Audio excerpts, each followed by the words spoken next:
पद्धत वेगळी असते. एकाच एक पद्धतीनं सांगून चालत नाही. ज्ञानेश्वर महाराजांनी त्या संबंधात गोड भाष्य केलं. आपण उपनिषदामध्ये तत्वमसी महावाक्याचा जो बोध केला गेला त्याचं चिंतन करून पहा. सांगायचं महावाक्य तत्वमसी हेच आहे, पण उद्दालकांनी श्वेतकेतूला हे तत्वमसी महावाक्य सांगत असताना 9 प्रकारांनी सांगितलंय. म्हणून 9 वेळेला तत्वमसी महावाक्याचा उपदेश. महावाक्य एकच आहे, सांगायचा विचार एकच आहे, पण या पद्धतीने कळत नसेल तर त्या पद्धतीनं, त्या पद्धतीनं कळत नसेल तर त्या पद्धतीनं, एका पद्धतीनं नाही. चांगला शिक्षक विद्यार्थ्याच्या गळी सिद्धांत उतरवल्याशिवाय स्वस्थ बसू शकत नाही. मी चांगल्या शिक्षकाबद्दल बोलतोय ना. अलीकडच्या काळात मला माहिती नाही काय परिस्थिती आहे. शाळेमध्ये शिकवताना कळलं तर पहा, नाही तर शिकवणी लावा असं उपनिषद करत नाही. असं चांगला शिक्षक करत नाही. विद्यार्थ्याच्या गळी उतरवल्याशिवाय चांगला शिक्षक स्वस्थ बसू शकतो. ते त्याला पटलं पाहिजे, ते त्याला कळलं पाहिजे, ते त्याला कळलेलं शिक्षकाला कळलं पाहिजे तर शिक्षकाचं समाधान. संत असं शिकवतात. गौरांनी चिंतन करताना स्पष्ट अर्भकाचे साठी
त्याला हे कळेल की आपल्याला काय शिकायचं. त्यामुळे शब्दप्रधान उपदेश कुठे करायचा, क्रियाप्रधान उपदेश कुठे करायचा, सगळंच शब्दाने कळत नसेल तर काही वेळेला कृती करून दाखवावी लागते. सगळं स्मृतीनं सांगता येत नसेल तर काही वेळेला शब्दाने सांगावं लागतं.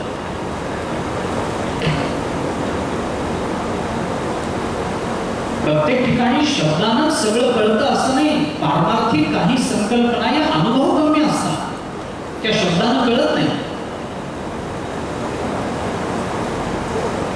साखरेची गोडी ही शब्दानं कळणारच नाही. ती साखर खाऊन पाहिल्याशिवाय उपयुक्त नाही, ते कळणार नाही, ते आपल्याला ज्ञानच होणार नाही. गोड म्हणजे काय असतं, गोड म्हणजे काय असतं सांगा बरं, शब्दाने सांगा. गोड म्हणजे काय? साखर आपल्या जिभेला गोड लागते म्हणजे नेमकी कशी लागते सांगता येईल काय कोणाला? सांगता येईल का? येत नाही. काही गोष्टी डॉक्टरकडे जाणाऱ्या बऱ्याच रोगांची एकच तक्रार होते, कसं तरी होतंय. म्हणजे काय होतंय डॉक्टरला कळलं कसं? डॉक्टर विचारतात काय होतं, काय होतंय म्हणजे पण कसं तरी होतंय म्हणजे काय? त्याने कशावरचं औषध द्यावं, पोटावरचं यावं का पाठी दुखतोय म्हणून का कानावर कसं तरी होतं म्हणजे कुठे होतंय? अशा लोकांना डोक्यावरचं औषध दिलं पाहिजे. कसं तरी होतं याचे डॉक्टर काय करणार? तुम्ही सांगा पोट दुखतं डॉक्टर देतील, डोळे दुखतात डॉक्टर काही औषध देतील, अमुक अमुक काहीतरी. मला कसं तरी होतं म्हणजे काय सांगता येत नाही. गोड लागलं म्हणजे काय सांगता येत नाही. अनुभव कमी आहे. सगळं शब्दांनी सांगता येत नाही. ज्ञानोबा बोलतात म्हणून काही जरी झालं तरी हा अनुभवण्याचा विषय, शब्दाचा विषय नाही. हे अनुभवाची जोगे नोहे बोलायस. ज्ञानोबांची वाक्य अनुभवाची जोगे नोहे बोलायसे, बोलायसे नोहे अनुभवाची जोगे आहे.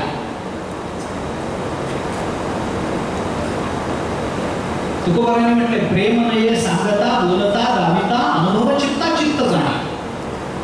चित्ताने त्याचा अनुभव घ्यावा तरच प्रेमाची जाणीव होते. प्रेम असं बोलण्यातून कळत नसतं. अहो माझं तुझ्यावर प्रेम आहे हे सांगून काटा काढणारे कितीतरी आहे. याला काही प्रेम म्हणता काय? प्रेम हा अनुभवण्याचाच विषय आहे. प्रेम हा बोलण्याचा विषयच नाही. आणि खरं सांगायचं झालं तर प्रेम बोलून दाखवलं की ते प्रेम खोटंच असतं. प्रेम जेव्हा बोलण्याचा विषय होताना, प्रेम जेव्हा शब्दातून प्रकट होताना तेव्हा ते खरं नसतंच. कारण त्याची तीव्रता शब्दाला झेपतच नसते. खऱ्या प्रेमाची शब्दामध्ये ते सामर्थ्यच नाही की त्याने प्रेमाला जपावं, प्रेमाला सांगावं. भक्तिशास्त्राने तर स्पष्ट चिंतन केलं. भक्तिशास्त्र म्हणतं प्रेमाद्वयो रसिकयो दीपयो हृद्वेष्म भासयति निश्चलमेव भाती द्वारादयो वदनतस्तु बहिर्भूतश्चेत् निर्वाक्य न्यूनम अथवा लघुता मुपैति. भक्तिशास्त्राने चिंतन केलं. एकमेकांच्या अंतःकरणात असणारं प्रेम एकमेकांच्या अंतःकरणामध्ये निश्चल ज्योतीप्रमाणे तेवत असतं. निश्चल ज्योत दिव्याची जशी तेवते तसं राधेबद्दल कृष्णाच्या अंतःकरणातलं प्रेम आणि राधेच्या अंतःकरणात कृष्णाबद्दलचं प्रेम शांत ज्योतीप्रमाणे शांत तेवतंय. कल्पना करा प्रेम करणाऱ्याच्या अंतःकरणातलं प्रेम शांत ज्योतीप्रमाणे तेवत असतं. हृद्वेष्म कुठे? हृदयात. कसं? निश्चलमेव भाती. निश्चल आहे. पण हे प्रेम बोलून दाखवण्याकरता तोंड उघडलं की उघडलेल्या तोंडातून वारा आत जातो आणि त्या वाऱ्यानं ती ज्योत फडफडते तरी नाही तर विझून तरी जाते. म्हणून जिथं खरं प्रेम आहे तिथं तोंड उघडायचं नसतं आणि जिथं तोंड उघडलं जातं तिथं खरं प्रेम नसतं. प्रेम बोलण्याचा विषय. काही गोष्टी अनुभव कमी आहे. सगळंच सगळ्यांना सांगून चालत नसतं. मी गमत म्हणून कथा सांगतो. सॉक्रेटिसचा शिष्य प्लेटो पाश्चात्य तत्वज्ञानामध्ये सॉक्रेटिस नावाचा एक तत्ववेत्ता होऊन गेला ग्रीक देशामध्ये. अथेन्स नावाच्या नगरीमध्ये त्याचा जन्म झाला. बहुतेक काळ सगळा त्याचा सॉक्रेटिसचा त्या नगरीमध्ये गेला. त्याने काही शिष्य तयार केले. शिष्य तयार करावेत म्हणून सॉक्रेटिसने कोणताही शिष्य तयार केला नाही. पण ते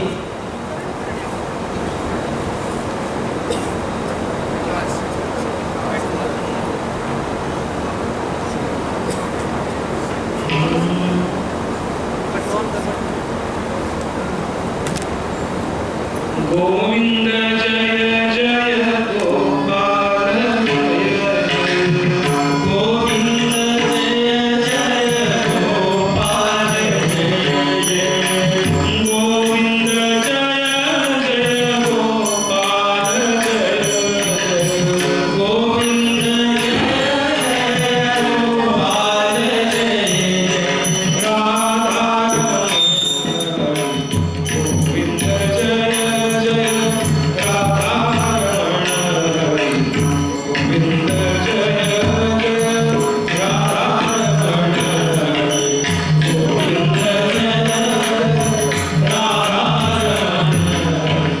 गोविंद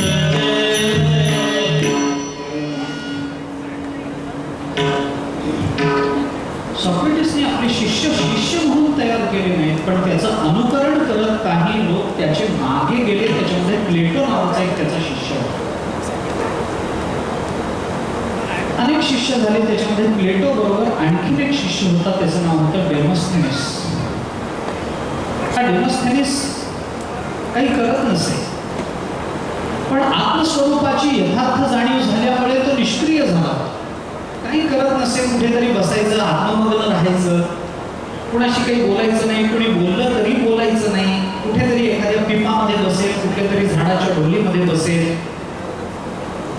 स्वतःला कोंडून घेऊन आत्ममग्न अवस्थेमध्ये तो बसायचा. पण प्लेटो तसा नव्हता. प्लेटोला असं वाटायचं की आपल्याला मिळालेलं ज्ञान जगाला मिळावं, याच्याकरता म्हणून प्लेटोने एक पाठशाळा सुरू केली. त्या पाठशाळेमध्ये एके दिवशी तो डेमोस्थेनेस तिथेच राहायचा, पण त्या पाठशाळेची कोणती जबाबदारी डेमोस्थेनेसने घेतली नाही. एके दिवशी तो प्लेटो आपल्या विद्यार्थ्याला एका गती म्हणजे काय हे समजावून सांगत होता. गती, मोशन म्हणजे नेमकं काय असतं. एखाद्या पदार्थाला गती मिळते म्हणजे नेमकं काय होतं. प्लेटोने पुष्कळ प्रयत्न केले, पण त्या विद्यार्थ्याला काही कळेल. पुष्कळ पद्धतीनं त्याला सांगितलं, असं सांगितलं, तसं सांगितलं, उदाहरण देऊन सांगितलं, नाही काही केलं त्याला कळेना. एखाद्या जड पदार्थाला चेतनाने त्याच्या ठिकाणी जड पदार्थामध्ये आपली जेवढी शक्ती प्रवर्तित केली तेवढी शक्ती त्या जडाच्या ठिकाणी असणं म्हणजे त्या जडाला प्राप्त झालेली गती असते. विद्यार्थ्याला कळलं नाही. उदाहरणाने सांगितलंय, बघ बाबा, एखादा चेंडू आहे, एखाद्या लहान मुलाने त्या चेंडूला लाथ मारली, तो चेंडू घरंगळत पुढे जाईल. किती पुढे जाईल? जोपर्यंत लाथ मारणाऱ्याची शक्ती त्या चेंडूमध्ये प्रवर्तित झालेली आहे ती त्या चेंडूमध्ये राहील, तोपर्यंतच तो चेंडू पुढे जात राहील. त्याला गती काही कळलं नाही. अर्धा तास झाला, 1 तास झाला, त्या विद्यार्थ्याला गती म्हणजे काय हेच कळलं. शेवटी प्लेटो वैतागला. किती समजावून सांगायचं. पण विद्यार्थी असा ढ नाही. तुकोबांनी एक ठिकाणी म्हटलंय, तुका म्हणे आईची बुद्धी ज्याची जड त्याहून दगड बरे दे.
समजावून सांगण्याचा प्रयत्न केला, ते विद्यार्थ्याला काही केल्या गती कळेल. काय करावं?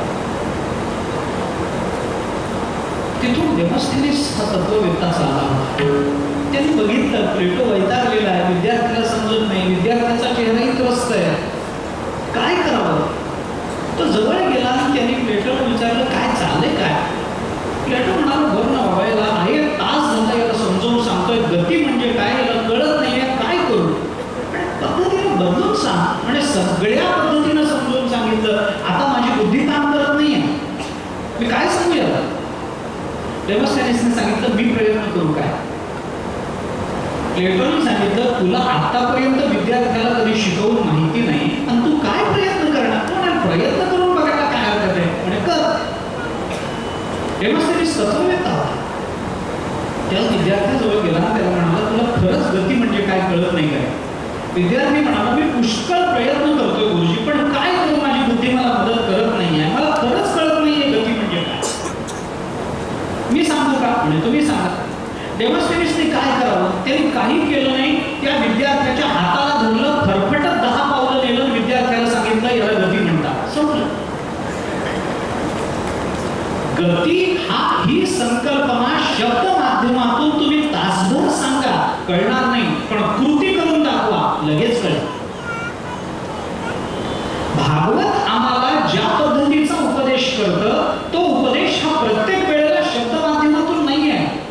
काही वेळेला कृतीची अपेक्षा आहे, म्हणून तशा पद्धतीचा कृतीचा निर्देश आहे. म्हणून भागवत जे आम्हाला ज्या पद्धतीनं हे सगळं भगवत चरणाची प्रियता आमच्या अंतःकरणात निर्माण व्हावी याच्याकरता म्हणून जे सांगतं ते 4 प्रकारांनी सांगतं. भागवत 4 पद्धतीनं बोलतं. संतांची परिभाषा वेगवेगळ्या पद्धतीनं प्रकट होत असते. आणखीन एक पद्धत आपल्याला सायणाचार्यांच्या टीकेमध्ये दिसते. वेदावरती सायणाचार्यांचं जे भाष्य आहे त्या भाष्यामध्ये सायणाचार्यांनी वेद 3 परिभाषेमध्ये बोलतो असं म्हटलंय.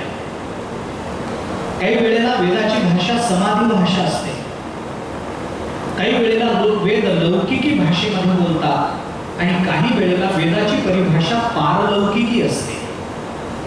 3 परिभाषेमध्ये वेद बोलतो. काही वेळेला समाधी भाषा आहे.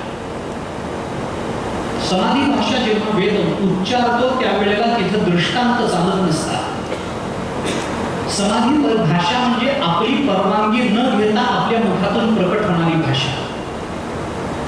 त्या भाषेमध्ये शब्दांची योजना करण्याकरता बुद्धी चालत नाही. ती भाषा कुणाला उद्देशून वापरलेली नसते.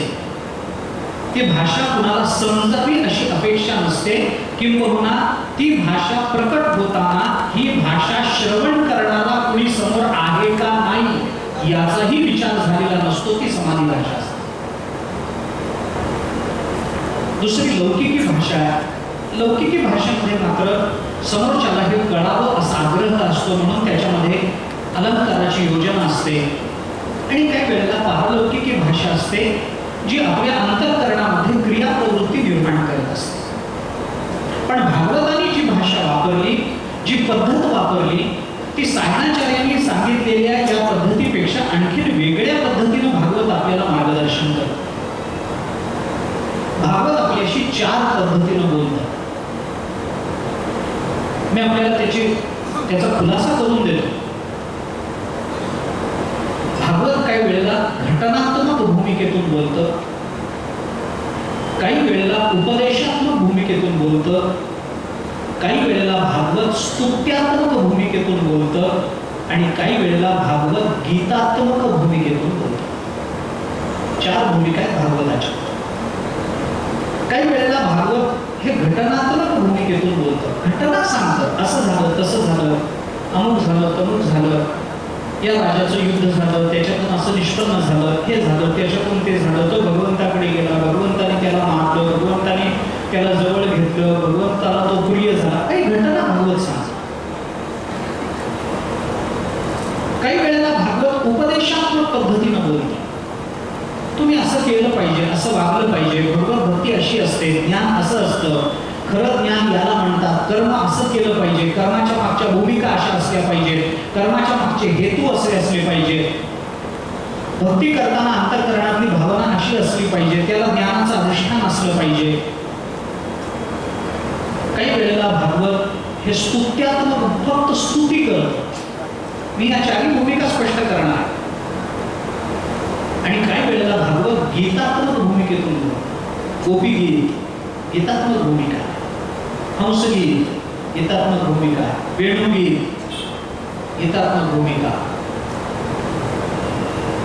भिक्षुगीत, पिंगलेचं गीत गीतात्मक भूमिकेतून काही वेळेला बोलतो. या 4ही पद्धतीतून सांगण्यामध्ये भागवताचे हेतू काय?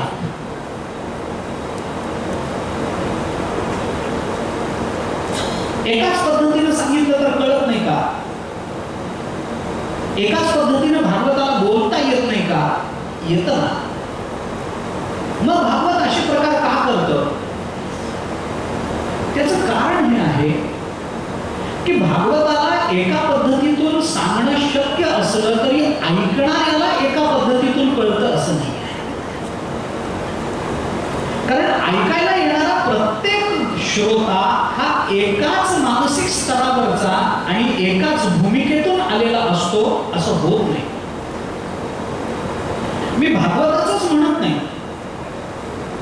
सिनेमा पाहायला गेलेला एखादा प्रेक्षक, नाटक बघायला गेलेला एखादा प्रेक्षक शास्त्रीय संगीताची एखादी मैफिल ऐकायला गेलेला एखादा श्रोता अथवा एखादं कीर्तन, एखादं प्रवचन अथवा भागवत रामायणासारखी एखादी कथा ऐकायला आलेला एखादा श्रोता, हे प्रत्येक सगळे श्रोते एकाच मानसिक स्तरावरचे असतात असं विधान आपण करूच शकत नाही. प्रत्येकाच्या भूमिका भिन्न असतात. प्रत्येकाची मानसिक बैठक वेगळी असते. प्रत्येकाचा बौद्धिक स्तर वेगळा असतो. प्रत्येकाला ऐकण्याची प्रत्येकाची रुची वेगळी असते. प्रत्येकाचा ऐकण्याचा हेतू वेगळा असतो. कोण काही कारणाने सिनेमाला जातो याचं काय बंधन आहे? कोण कोणत्या कारणाने कथेला येतं, काय काय त्याचा हेतू आहे, काय नियम आहे त्याला? काही नाही. आहे कथा, चला. कुणी सहज आलेलं असतं, कुणी भागवताचा अभ्यास करून आलेलं असतं, कुणी वक्त्याचा अभ्यास किती आहे याची परीक्षा घ्यायला आलेलं असतं. कुणाला दुपारच्या वेळेला घरी करमत नाही, तो कूलर लावलेले बरं वाटतं. कुणाला प्रवचन ऐकल्याशिवाय झोपच येत नाही, तसं असतं. कुणाला घरचे लोक घरी बसू देत नाही. कुणाच्या अंतःकरणात खरंच भागवताविषयी प्रेम असतं. कुणाला खरंच श्रवणाची आवड असते. कुणी त्याच्यातलं वक्तृत्व बघतं, कुणी त्याच्यातलं गाणं बघतं, कुणी त्याच्यातली मांडणी बघतं, कुणी त्याच्यातलं तत्वज्ञान बघतं, कुणी त्याच्यातला वेदांत बघतो, कुणी त्याच्यातलं भक्तिशास्त्र बघतं. सगळेच घरी करमत नाही म्हणून आलेले असतात असं नाही. सगळेच वेदांताचं किंवा भक्तिशास्त्राचं श्रवण करायला आलेले असतात असं नाही. अरे प्रत्येकाचा मानसिक स्तर वेगळा असतो. मी आपल्याला थोडं वेगळे बोलतो असंही नाही. अरे माणसाच्या जीवनामध्ये दुःख वेगवेगळ्या प्रकारानं प्रकट होतं आणि माणसाची ही अपेक्षा आहे की अध्यात्म आमच्या दुःखातून आम्हाला कुठेतरी बाहेर काढा. भावना आहे, अपेक्षा आहे, जी चुकीची नाही. कुणाच्या घरी काही दुःखद प्रसंग घडलेले असतात, त्याला वाटतं चला थोडी कथा ऐकली तर मनाला दिलासा मिळेल, शांती मिळेल.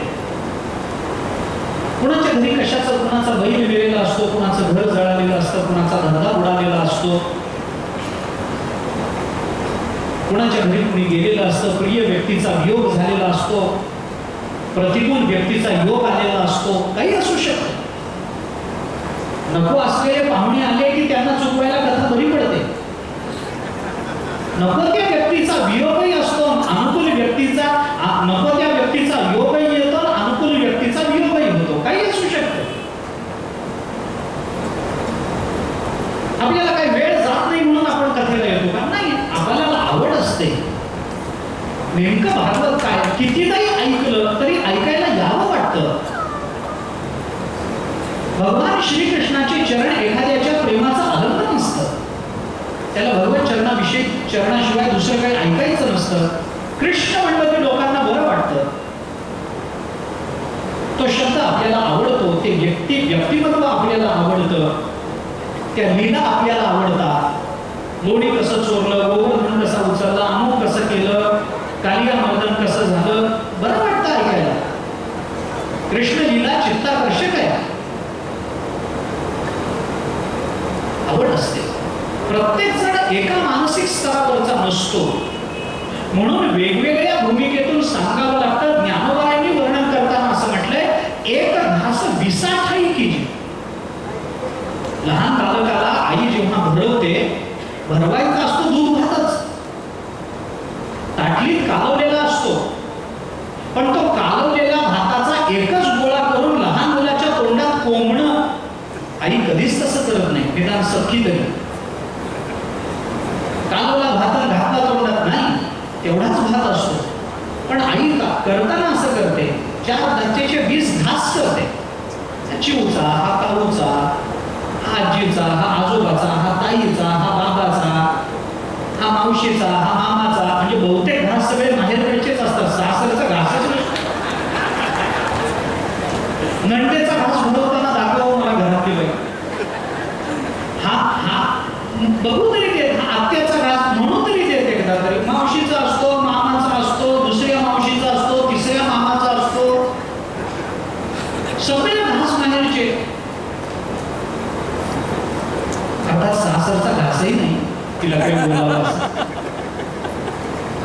काय एकच भाग पण एक तेवढाच असतो, पण 20 रूपानं ते वेगवेगळे छोटे छोटे घास करून भरवावं लागतं. तसं भागवताला कृष्ण चरित्रच सांगायचंय, कृष्ण चरणाविषयीचं प्रेमच निर्माण करायचंय. पण ते कृष्ण चरणावर प्रेम करा असं म्हणल्याने होणार नाही. म्हणून ज्यांच्या अंतःकरणाची धारणा शब्दग्रहणाची आहे त्यांना उपदेशात्मक पद्धतीनं उपदेश, ज्यांचं अंतःकरण संवेदनशील आहे त्यांना गीतात्मक उपदेश आहे, ज्यांना शब्द प्रियता आहे त्यांना स्तुत्यात्मक उपदेश आहे, आणि ज्यांना इतिहासाची आवड आहे त्यांना घटनात्मक उपदेश आहे. घटना, उपदेश, स्तुती आणि गीत या 4 पद्धतीनं भागवतामध्ये सगळी कृष्ण चरणाची प्रीती प्रकट झाली.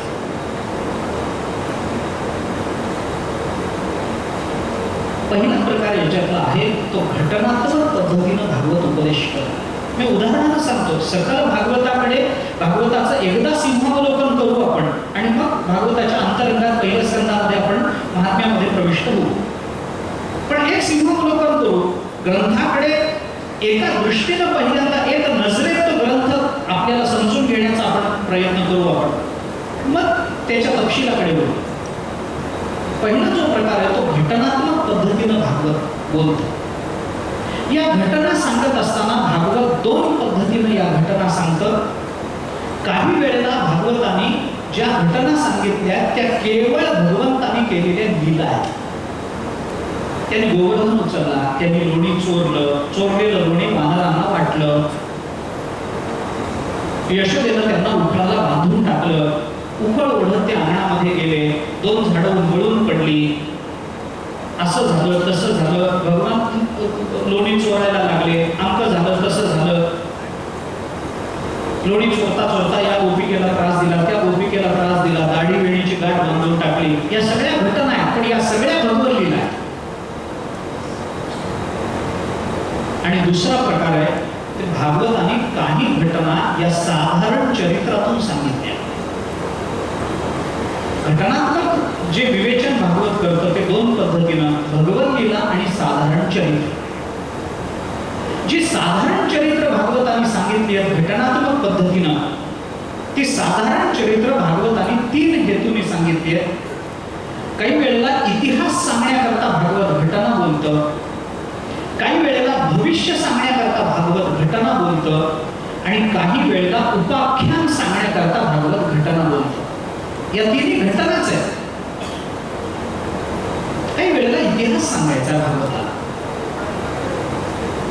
हा इतिहास कसा सांगितला भागवतांनी? या इतिहासाच्या प्रतिपादनाच्या भागवताच्या 2 पद्धती आहेत. एका पद्धतीमध्ये भागवत इतिहासच सांगतं, पण तो इतिहास सांगत असताना कोणता तरी उपदेश, कोणती तरी स्तुती, कोणतं तरी गीत सांगण्याच्या निमित्तानं किंवा ते गीत, तो उपदेश किंवा तो हे करायचं काही जी काही स्तुती केलेली आहे, उपदेश, स्तुती किंवा गीत यांचा उपक्रम करण्याकरता किंवा उपसंहार करण्याकरता काही वेळेला इतिहास सांगावा लागतो. मी उदाहरण सांगतो, आपल्याला भागवतात आलेल्या उदाहरणानं बोलतो. आम्हाला काही उपदेश करायचा, लहान मुलाला उपदेश करायचा, आपली बुद्धी आपण चालवली पाहिजे. देवाने आपल्याला बुद्धी दिली, आपण बुद्धी चालवली पाहिजे. प्रत्येक वेळेला लोकांनी आपल्याला सांगावं, आपण हातपाय हलवावे. कशा करता बाळा? आपल्या मुलाला आपण उपदेश करतो की नाही? कशा करता? तू स्वतः तुझी बुद्धी चालव. प्रत्येक वेळेला आई मी कसं करू, बाबा मी कसं करू, दादा मी कसं करू हे करण्यापेक्षा देवाने तुला बुद्धी दिली ना, आता तू मोठा झालास ना, किती वेळेला दुसऱ्याच्या चमच्याने गोळ्याने दूध प्यायचं? स्वतःची बुद्धी चालव. देवाने तुलाही बुद्धी दिली. आपल्याला आपली बुद्धी चालवता आली तर कितीही मोठ्या संकटातून आपण बाहेर पडू शकतो. मी तुला गंमत सांगतो. शिवाजी महाराज आग्र्याला गेले आणि अडकून पडले. आपण लहान मुलाला सांगतो ना, आग्र्याला गेले, अडकून पडले, त्यांना मारण्याचा औरंगजेबाचा डाव होता.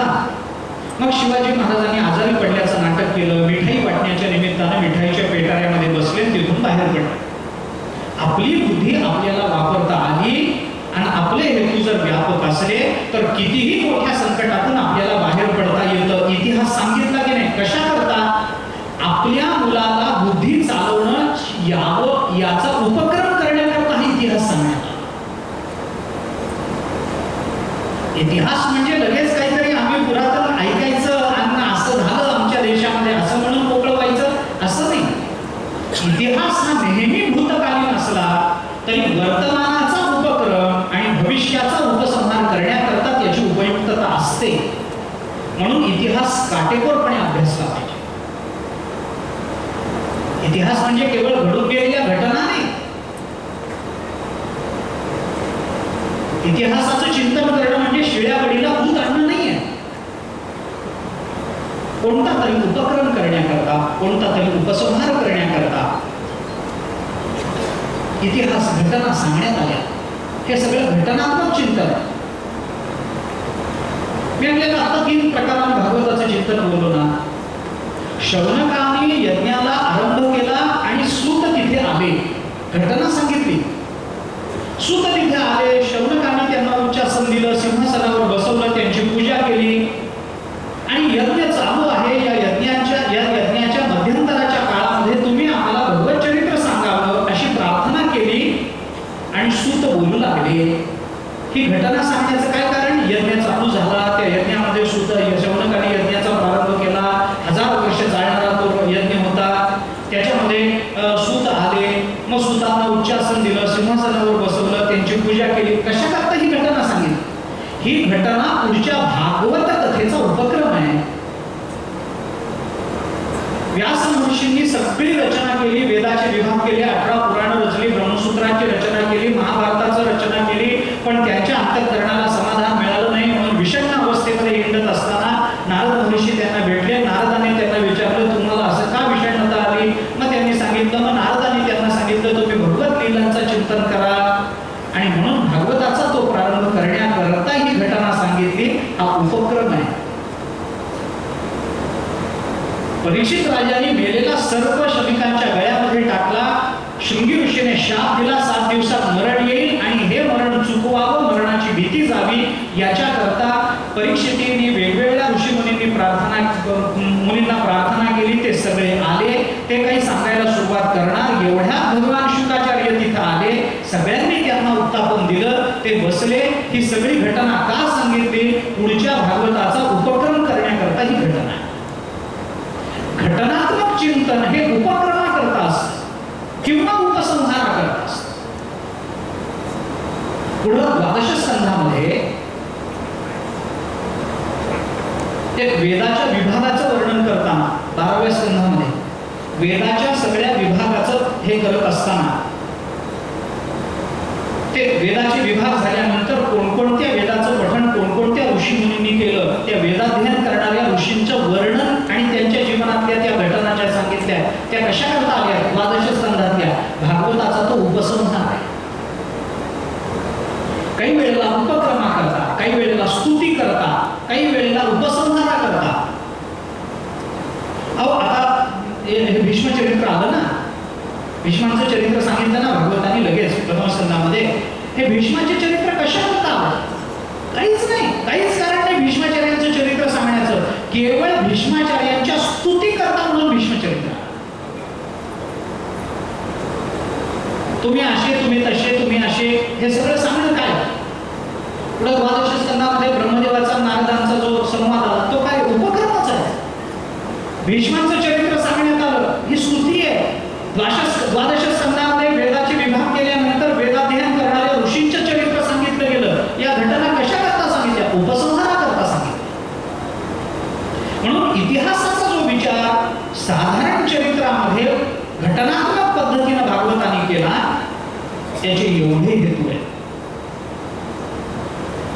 आणि दुसरा हेतू त्याचा हा आहे की तो इतिहास सांगितला काही विशेष सांगण्याकरता तो इतिहास सांगितला. विशेष, तो विशेष कसा सांगायचा त्याचा वेगळा विचार आहे. मी आता त्याच्याबद्दल चर्चा करत नाही. मुद्दा काय चाललाय? भागवत घटनात्मक भूमिकेतून बोलतं. ती घटना सांगत असताना भगवत लीला आणि साधारण चरित्र अशा दोन पद्धतीच्या घटना भागवताने मांडल्या. त्या साधारण चरित्राचा विचार सांगत असताना भागवत काही वेळेला उपक्रम उपसंहार स्तुती करता त्या घटना सांगतं, काही वेळेला विशेष काहीतरी सांगण्याकरता त्या घटना सांगतं. त्याचा विचार येणार.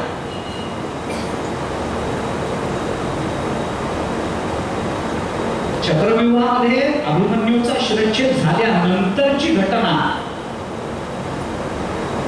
सुभद्रेला ते सांगताना द्रौपदीच्या पाचही मुलांना अश्वत्थाम्याने मारलं ही घटना द्रौपदीला सांगायची आहे. त्या घटनेमध्ये द्रौपदी कशी वागली ही घटना कशाकरता सांगितली, काही विशेष सांगायचं. अभिमन्यू मेला हे सुभद्रेला कळाल्यानंतर सुभद्रेच्या अंतःकरणाची माते एकुलता एक मुलगा तारुण्यामध्ये गेला, मातेच्या अंतःकरणाची अवस्था ही घटना सांगितली. कशाकरता, काही विशेष सांगायचं. द्रौपदीची घटना भगवंताशी संबंधित आहे म्हणून विशेष, सुभद्रेची घटना भगवंताशी संबंधित आहे म्हणून विशेष, उत्तरेची घटना भगवंताशी संबंधित आहे म्हणून विशेष, कुंतीची घटना भगवंताशी संबंधित आहे म्हणून विशेष. अशी काही वेळेला साधारण चरित्र इतिहासातून सांगितली. काही वेळेला ही साधारण चरित्र सांगत असताना ती भविष्य दृष्टीने सांगत. भागवत भविष्य सांगत. भविष्य सांगतं म्हणजे लगेच आपला हात भागवतावर ठेवावा आणि भागवताने सांगावं तुमचं, असं नाही आहे. भविष्याकडे बघण्याची आपली दृष्टीच इतकी सामान्य झाली, त्याच्यामुळे भविष्य सांगणारी फार फोकावले. कोणी भविष्य सांगू शकतो. मी सांगतो तर पत्रिका आणू नका. भविष्य सांगणं फार सोपं असतं. दोनच वाक्यात भविष्य असतं. दोन काय, एका वाक्यामध्ये तुम्ही भविष्य सांगू शकता कुणाचं.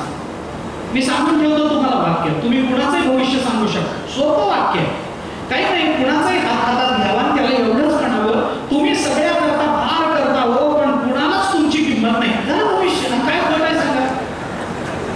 भविष्य आहे गेलं, कुणालाही सांगता येतं हे वाक्य. भविष्य सांगायला काय लागतं. भविष्य सांगणं सगळ्यात सोपं आहे, कारण कशाचाच आधार नसतो. काय भविष्य सांगायला. एका माणसाने दुसऱ्या माणसाचं भविष्य सांगितलं, तुमचे 6 महिने फार कठीण जातात, इथून पुढचे 6 महिने अति कठीण. तो म्हणाला ठीक आहे बाबा, 6 महिने अवघड, आतापर्यंत परिस्थितीच अवघड गेली, अजून 6 महिने हरकत नाही. 6 महिने तुमचे फार अवघड आहे. ऐकणाऱ्याने विचारलं 6 महिन्यानंतर, तो म्हणाला मग काही नाही, तुम्हाला त्याची सवय होऊन जाईल, एवढं काही वाटणार नाही. हे काय भविष्य आहे. कुणालाही काही सांगता येतं, भविष्य सांगायला काय चाललं. मग काही सवय होऊन जाईल तुम्हाला, त्याचं काही एवढं काही वाटायचं नाही. म्हणजे परिस्थिती बदलणारच नाही. आणि हे सांगायला कोणी माणूस काय करायचा आहे. पण भागवत जे भविष्य सांगतं, एक लक्षात घ्या, योग साधना करणारा एखादा योगी धारणेच्या निमित्तानं भविष्य सांगू शकतो. ज्ञानोबरांनी चिंतन केलंय. समुद्र पैलाडी देखे, स्वर्गीचा आलोच ऐके, मनोगत ओळखे मुंगी याची. धारणा करत असताना एखाद्या योग्याने मी मुंगी आहे अशी धारणा केली तर मुंगीच्या मनात काय चाललं योग्याला कळतं. धारणावर आहे. एखादा योगी सांगतो भविष्य, एखादा भविष्यवेत्ता सांगतही असेल काही गुणाकार भागाकार गणित मांडतो. मग एखादा सामान्य योगी, सामान्य भविष्यवेत्ता भविष्य सांगतो. इथं व्यास महर्षी तर सर्वज्ञ आहेत, सर्वज्ञ. त्यांना काय कळत नाही व्यासाला. व्यासांना कळत नाही असं जगात काही नाही. व्यासोच्छिष्ट जगत्रय, सगळं जग व्यासांचं उष्ट बोलत. व्यास सर्वज्ञ आहे. लोक अशी शंका घेतात भागवतावर. भागवताने ज्यांचं ज्यांचं चरित्र भविष्य म्हणून सांगितलेलं आहे ते भविष्य नसून त्या चरित्रानंतर भागवताचा जन्म झालेला आहे असं नाही आहे. भागवतांनी वर्तमान काळामध्ये राज्यकर्ते कसे असतील हे सांगितलंय. नवे नवे भागवतांनी कल्की अवताराचं चिंतन केल्यानं अजून तो अवतार जर व्हायचा असेल तर भागवत वर्तमानाची परिस्थिती आणि भविष्यावरही भाष्य करतं, घटनेतून करतं. आणि भागवत साधारण जे चरित्र सांगतं ते उपाख्यानातून सांगतं. उपाख्यान काय आहे? आख्यान आणि उपाख्यान असं असतं. भागवत उपाख्यान सांगतं तिथं काहीतरी भागवत पहिल्यांदा आपल्याला छोटी कथा सांगतो. ती कथा हा इतिहास नसतो, पण त्या कथेतली पात्र ही कोणत्या तरी वृत्तीचं प्रतिनिधित्व करत असतात.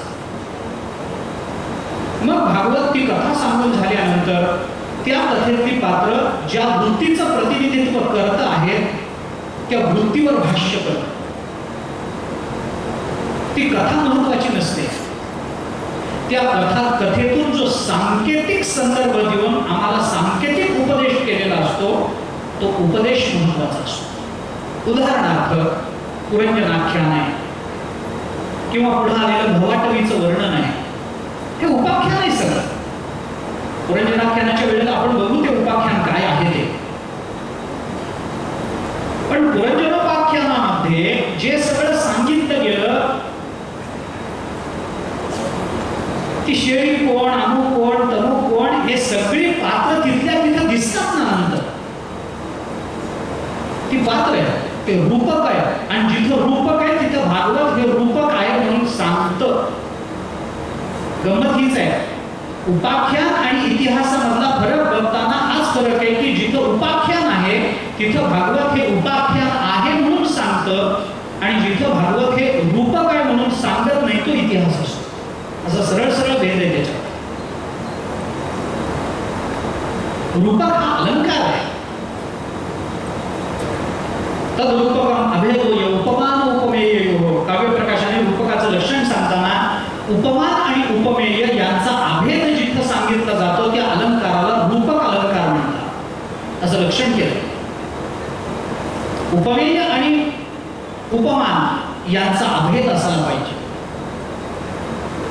ज्ञानेश्वरीच्या 16व्या अध्यायाचं नमन रूपक आहे. मावळवीत विश्वाभासु नवल उदयला चंडांशु अद्वयाब्जिनी विकास बंधुआता जो अविद्या राती ऋषोनिया विळीत ज्ञानात ज्ञान चांदणिया सुदिन करीत ज्ञानिया स्वबोधाचा जेणे विवळतीये सवळे लाभोनी आत्मज्ञानाचे डोळे देहाहंतीची अविसाळे जीव पक्षी लिंगदेह कमळाचा कोटी वेचतया चित धर्मराचा बंदीमोक्ष जयाचा उदयला होय शब्दाची आसकडी भेद नदीच्या दोन्ही थडी आरडते विरहवेडी बुद्धिवेद तया चक्रवाकाचे मिथुन सामरस्याचे समाधान भोगवी जो. हे सगळं जे चिंतन आहे हे रूपकात आलं.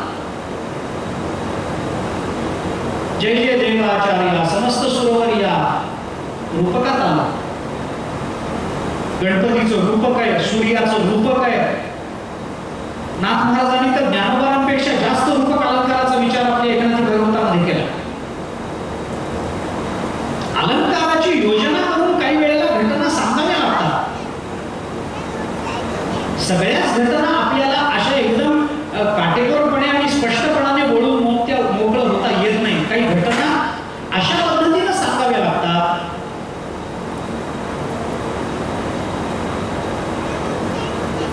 की त्या उपाख्यानातून अलंकाराच्या योजनेतून प्रकट होतात.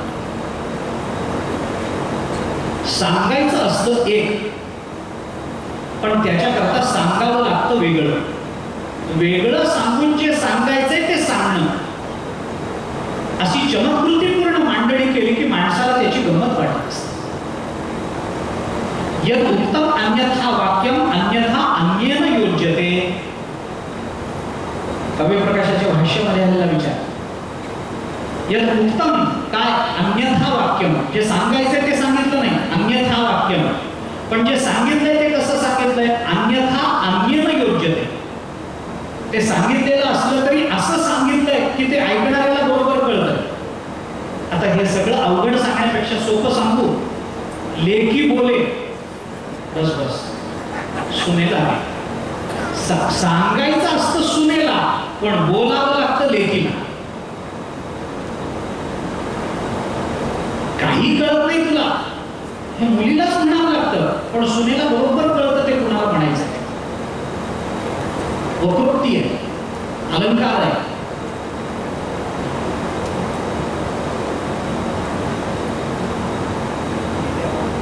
धृतराष्ट्रावर भागवतांनी केलेलं भाष्य धृतराष्ट्रावर नाही आहे, आपल्यावर, पण ऐकणाऱ्याला बरोबर कळतं धृतराष्ट्र कोण आहे. तरी उपाख्यान आहे, अशा पद्धतीची योजना करावी लागते. काय असतं, वक्रोक्तीचं हे लक्षणच आहे. पण संस्कृत साहित्यात जर गेला, वक्रोक्तीचं हे लक्षण आहे. वैदग्ध्य भंगी म्हणेती ती वक्रोक्ती, असंच आहे. चातुर्यपूर्ण मांडणी करणं हे वक्रोक्तीचं काम असतं, अलंकाराचं काम असतं. ज्ञानोबा किती अलंकार वापरतात, भागवत किती अलंकार वापरतं. तुकोबारांची अलंकाराची योजना अलौकिक योजना, किती सुंदर अलंकार ज्ञानोबारांनी वापरले. उत्प्रेक्षा कुठं वापरली, उपमा कुठं वापरली, बघा ना आपण, गंमत असते त्याच्यामध्ये, गंमत असते. ज्ञानोबारांनी स्वतःनेच उपमा श्लेष कोणता कोणती म्हटलंच की नाही. उपमा आणि श्लेष, उपमा हा अर्थालंकार आहे, श्लेष हा शब्दालंकार आहे. अर्थालंकाराचं एक उपलक्षण म्हणून उपमा घेतली, पण उपमा हा मूल अलंकार आहे. काही नसतं अलंकारामध्ये बदल, म्हणजे फार मोठे बदल नसतात. थोडे थोडे थोडे थोडे बदल केले की अलंकाराची नावं बदलतात. काही नसतं त्याच्यामध्ये. मुख चंद्रासारखं आहे म्हणलं की उपमा झाली, मुख म्हणजे जणू चंद्र म्हणलं की उत्प्रेक्षा झाली. त्याचं काय असतं, सोपं असतं ते. मुख चंद्रासारखं आहे उपमा, मुख म्हणजे जणू चंद्र, उत्प्रेक्षा. मुख की चंद्र, संशय अलंकार, संशय अलंकार झाला.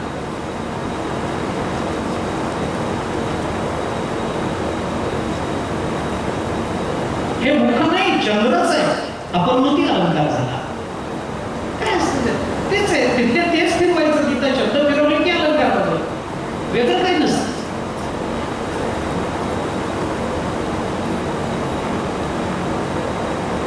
अलंकाराने मांडणी केली की माणसाच्या चित्तामध्ये रसोत्पत्ती होते. म्हणून काही उपाख्यानं भागवत आपल्याला सांगतात. सैषा सर्वत्र वक्रोक्ती अन्यथा अर्थ विभाव्यते. वक्रोक्तीचं वर्णन करताना असं म्हटलंय एका श्लोकात, सैषा सर्वत्र वक्रोक्ती अनया अर्थ विभाव्यते.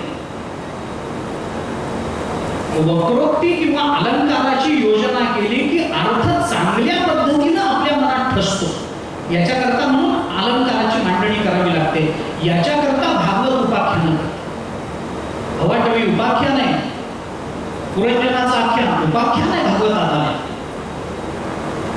अशी उपाख्यानं करून भागवत काही घटनात्मक भूमिकेतून आमच्या समोर चिंतन ठेवतं. भगवान श्रीकृष्णाच्या चरणकमलाबद्दल प्रीती निर्माण व्हावी या हेतूने या घटना सांगत चालतात. दुसरा भागवताचा विचार प्रकट होतो तो उपदेशात्मक पद्धतीने. उपदेशात्मक पद्धतीमध्ये भागवत बोलतं. काय असतं, उपदेश हा मोठ्याने लहानाला करायचा असतो. काय असतं, उपदेश करण्यामध्ये 3 गोष्टी असाव्यात. उपदेश मोठ्याने लहानाला केला पाहिजे. एक, उपदेश करताना ज्या मोठ्याने लहानाला उपदेश करायचा आहे त्या मोठ्याच्या अंतःकरणामध्ये लहानाच्या कल्याणाबद्दल आपुलकी असली पाहिजे. हा दुसरा विषय. आणि ज्या मोठ्याने लहानाला कल्याणाकरता म्हणून उपदेश करायचा आहे तो उपदेश त्याच्या कल्याणाचा योग्य मार्ग असला पाहिजे, तरच तो उपदेश जाईल. उपदेशामध्ये धातू काय आहे, त्याला काय हे लागलं ते सोडून द्या सगळं. व्याकरणाच्या अंगाने आता जाण्यात कारण नाही. ब्रह्मसूत्रावरती भामती नावाची जी टीका आहे त्या भामतीकाराने वाचस्पतीने उपदेश 3 प्रकारचा असतो असं म्हटलं. प्रभुसंहित उपदेश, सुरत संहित उपदेश आणि धार्या संहित उपदेश. प्रभुसंहित उपदेश वेदाचा असतो, मित्र संहित उपदेश हा पुराणांचा असतो आणि धार्या संहित उपदेश हा संत वचनाचा असतो. असा फरक आहे त्याच्यात. वेदही आम्हाला उपदेशच करतो, पण वेद काय करतो? तू खरं बोल, हा उपदेश आहे. सत्य बोल, नाही बोललो तर बघ बाबा तुला पाप लागेल, तुला भोगावं लागेल, माझं काही नाही त्याच्यामध्ये, पण तू खरं बोल. प्रभुसंहित उपदेश आपल्याला उपदेश करत असताना दुष्कर्माच्या परिणामाची जाणीव करून देतं, पण हाताला धरून सत्कर्माकडे प्रवृत्त करत नाही. वेद आम्हाला, आम्ही जर चुकीचं वागलो तर आम्हाला पाप लागेल, आम्ही नरकात पडू, आम्ही जन्मोजन्मी खिदमत पडू, आमच्या जीवनामध्ये दुःख भोगावं लागेल याची जाणीव करून देतं, पण तिथंच थांबतं. प्रभुसंहित उपदेश. दुसरा सुरत संहित, सुरत मित्र. मित्र उपदेश करताना काय करतोय? बघ तू असं करावंस असं मला वाटतं, असं मला वाटतं, आणि नाही केलं तसं तर बघ बाबा तुला दुःख होईल. अर्थात तुझ्या दुःखामध्ये मी बरोबर आहे, तो प्रश्न नाही, पण दुःख तुला भोगावं लागेल, मी तरी कितीपत तुला मदत करणार आहे. याच्याकरता म्हणून थोडंसं मित्राच्या अधिकारानं, सख्याचे उद्धत सखा साहित्यात या नियमानं ज्ञानोबरायांच्या भाषेत तो सुरत संहित उपदेश असतो. आणि भार्या, भार्या म्हणजे माहिती ना, पत्नीचा उपदेश, सत्यवचन. एकेका वाक्यात सांगू का? तू असं कर, हा वेदाचा उपदेश आहे. तू असं करावंस असं मला वाटतं, हा पुराणाचा उपदेश. आणि तुम्ही असं करताना बायकोचा उपदेश. फक्त तो उपदेशाच्या भाषेत येत नाही. असं करा असं बायको म्हणत नाही. असं करा ना म्हणलं की किती झालं तरी तो करतोच, तसंच करतो. प्रेमाचं बंधन असतं, प्रेमाचं वजन पडतं, काही नाही म्हटलं तरी जबाबदारीचं वजन असतं.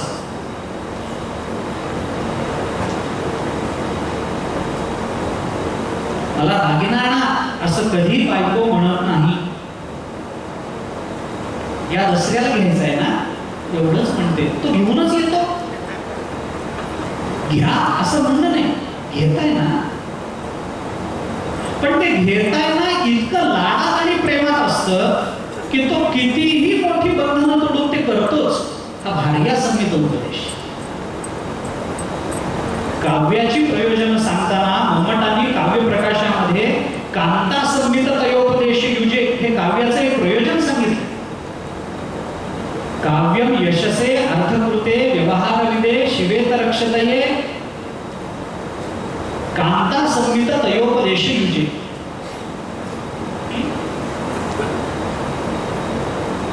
यशसे अर्थकृते व्यवहारविदे शिवेत रक्षतये आणि कांता संहित तयोपदेश युजे.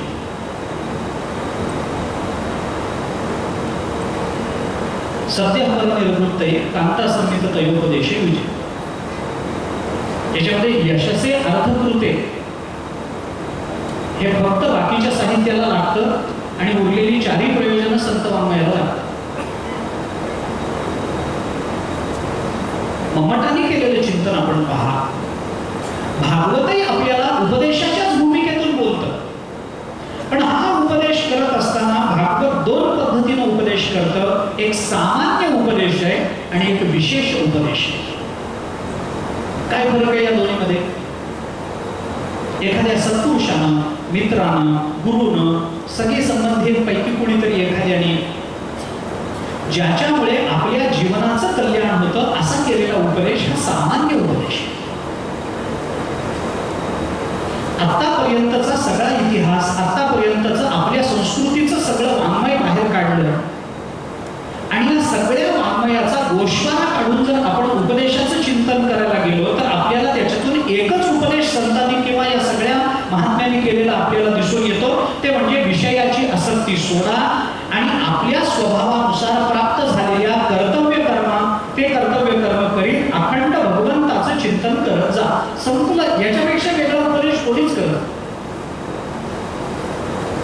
विषयाचा त्याग करा, हे सगळे सांगत असतात.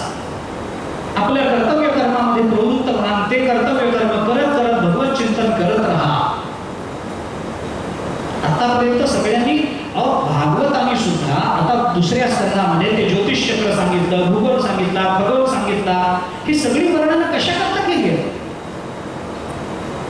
विषयाचा त्याग करा, कारण विषय हे शेवटी अनित्य आहे.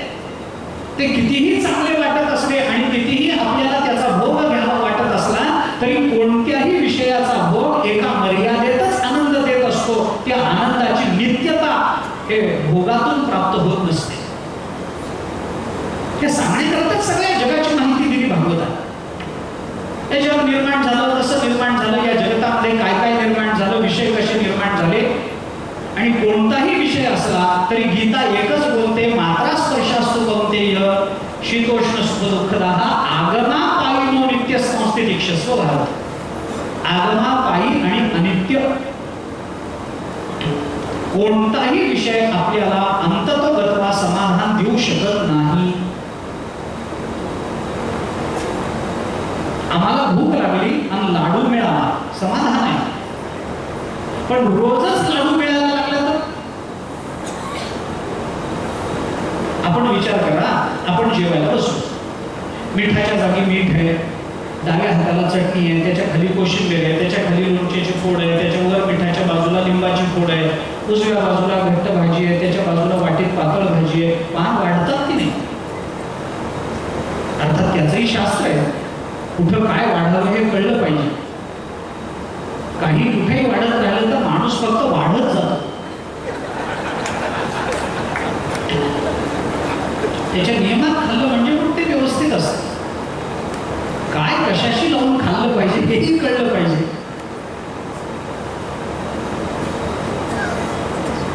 चटणी कशी खावी, लोणचं कसं खावं हे शास्त्र शिकवतं आपल्याला. लोणचं हे जोश्य आहे, ते जिभेलाच लावलं पाहिजे.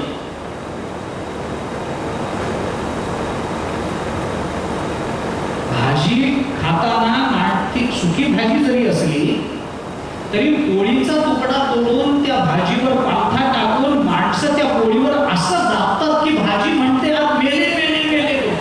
एवढं दाबायचं नसतं भाजीला, भाजी भाजीसारखीच का अगदी उचला गेली पोळी बरोबर, त्याला दाबून त्याचं वाटोळं करून कशाला ते भाजी खाण्यात काय तात्पर्य? एवढी कुठे भाजी खायची असते काय? अगदी वरच्यावर उचलावी. वाढलेला पदार्थ जेवढा वाढलेला असतो त्याच्या बाहेर जात नाही.